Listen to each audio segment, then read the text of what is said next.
In this video, we're going to practice converting fractions to decimals. Let's look at a first example. We have 3/5, 3 over 5. So first you need to draw your division bar.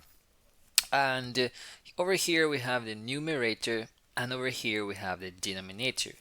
So the numerator always goes inside and the denominator will be outside.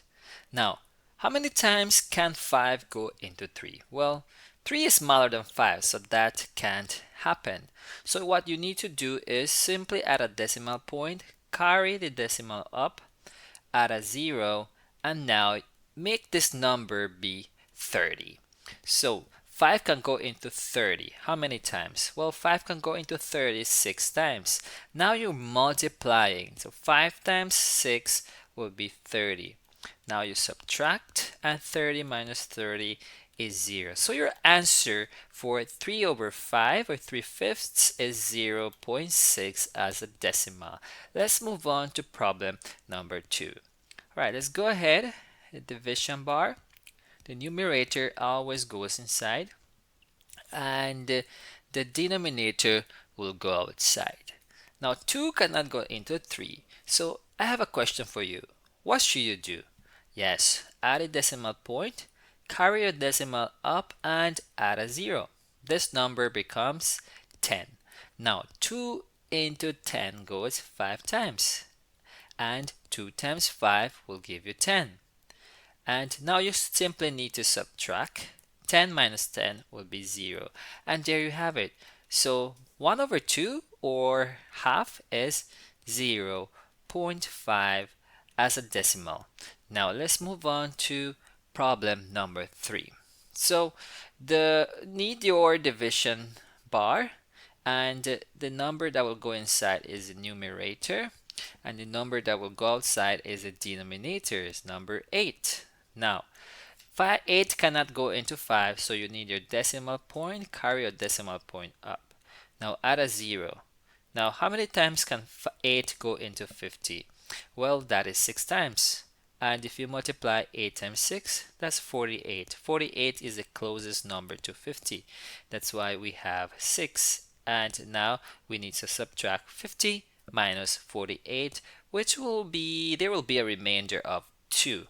Now, very interesting what's coming next. So 8 goes into 2. How many times? Well, 8 cannot go into 2. So here's what you need to do. Simply add a 0 and bring it down over here. Now you have 20. How many times can 8 go into 20? That is 2. 2 times 8, that is 16. Now we subtract 20 minus 16, that will be 4. A remainder of 4.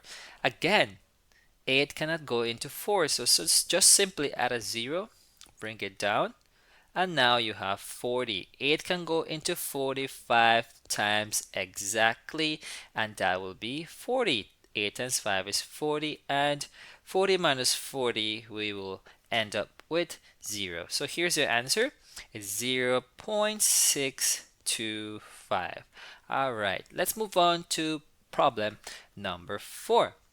We need a division symbol here, long division bar, and the denominator goes outside, the numerator goes inside. The numerator is 7, the denominator is 20.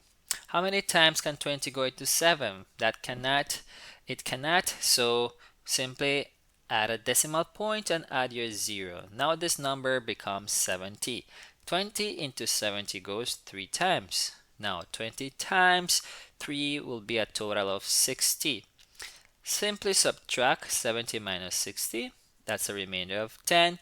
20 cannot go into 10. So what should you do? You know that you just simply add the 0 and bring it down. Now you have 100, and 20 can go into 100 5 times exact, and 20 times 5 is 100. Now we subtract 100 minus 100, that's 0, and there you have it. Your final answer is 0.35 as a decimal point. Let's move on to problem number 5. Let's go ahead and use the long division bar. Numerator in, denominator out. 3 cannot go into 2.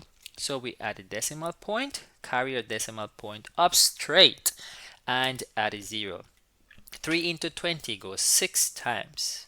3 times 6 is 18. Now you simply subtract 20 minus 18. You will have a remainder of 2. Add the 0 because 3 cannot go into 2. So bring down the 0. And now 3 into 20 goes 6 times. So 6 times 3 is 18. 18, 20 minus 18, that's a remainder of 2. Add another 0, bring down the 0. That's 20 again. 3 into 20 goes 6 times. 3 times 6 is 18. 20 minus 18, that's a remainder of 2. So, I think you have noticed that there's a pattern here. It's repeating, repeating, repeating. The same number is repeating. So now you have two options here. You can either round depending on where you want to round. Well, I like to round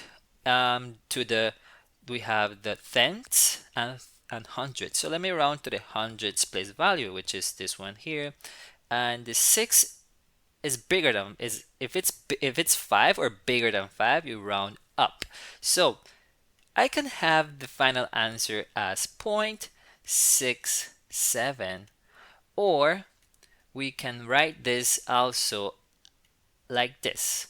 We can write it as 0.666 and put the dash line on top of the number. This bar here means that the number continues on forever, or simply just write it as 0.6 and put the dash here, and it says that that number is repeating itself forever, forever, and forever.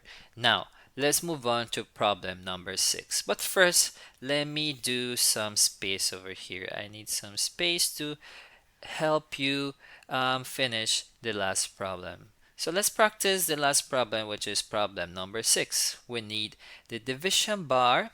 The numerator goes inside, the denominator goes outside. Now 6 can go into 11. Yes, it can. It can go one time. And 6 times 1 is 6, right? 11 minus 6 will be 5. But now 6 cannot go into 5, so what you need to do is decimal point, carry your decimal point up straight, add the 0. Now 6 into 50 can go 8 times. 6 times 8 is 48. Now 50 minus 48, you will have a remainder of 2. Now 6 cannot go into 2, so you add a 0, bring down the 0, that's 20. 6 can go into 20. How many times? 3 times. 6 times 3 is 18. Now you subtract 20 minus 18, which you will have a remainder of 2. Now add another 0, bring it down. We have 20. 6 can go into 20 again 3 times, and 6 times 3 is 18, and you subtract once again. And let me continue over here. 20 minus 18, you will have a remainder of 2. Now 6 cannot go into 2, so you add another 0, you bring it down, but you notice, right, the pattern is repeating. So you use the dash or the bar and you just simply place it over the 3, meaning that this number continues on forever. So our final answer can be 1.83 and the bar on top of the number 3, meaning that that 3 will continue on forever. And there you have it. Now you know how to convert fractions to decimal. Thanks for watching, and I'll see you in the next lesson.